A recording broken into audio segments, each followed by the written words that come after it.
Hello, it's Saturday the 24th of October. You're tuned in to our 6 p.m. newscast coming to you from Arirang's news centre in Seoul. It's very good to have you with us.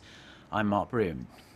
And we start with the second round of reunions for families separated by the Korean War. And as you'd expect, it's been another emotionally charged day at the Mount Kumgang resort in North Korea as families torn apart by the Korean War are seeing each other again for the first time in well over 6 decades.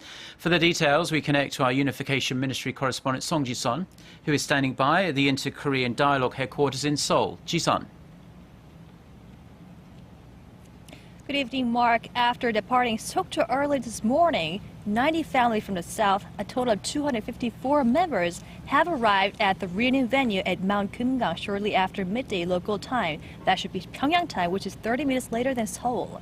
And it's the first day of the 3-day reunion, and they are going to be seeing their long-lost loved ones and relatives for the first time in more than 6 decades.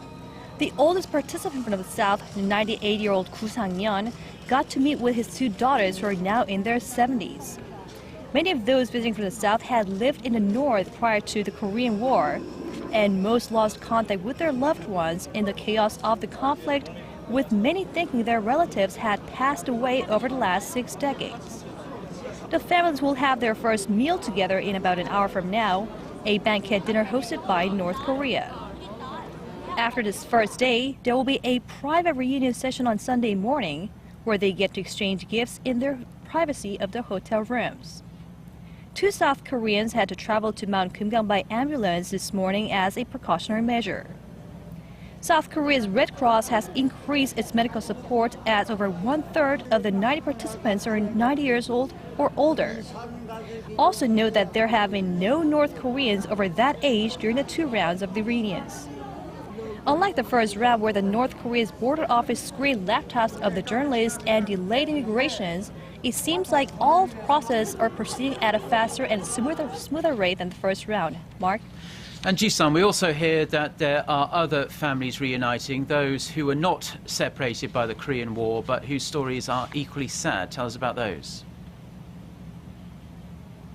Among the 90 families, 2 families were given the opportunity to meet their family members who were abducted by North Korea over the past decades during or after war. 88-year-old Lee Bok-soon met her son Chung Gun-mok, now who is age 64, who was abducted by the North 43 years ago. He was taken along with 24 other crew members aboard a fishing boat in the West Sea in 1972. Showing his family in the north in pictures, Chung told his weeping mother that he had a happy life without too many worries under the North Korean regime. Thousands of South Koreans are thought to have been kidnapped by the North during and after the war, but Pyongyang has never officially acknowledged that fact. And I'll be back with more stories on those families and more in our later newscast at 10 p.m. Back to you, Mark. Well, thank you very much for your report, Ji-sun. That was our Song Ji-sun at the Inter-Korean Dialogue headquarters on the second round of reunions for war-separated families.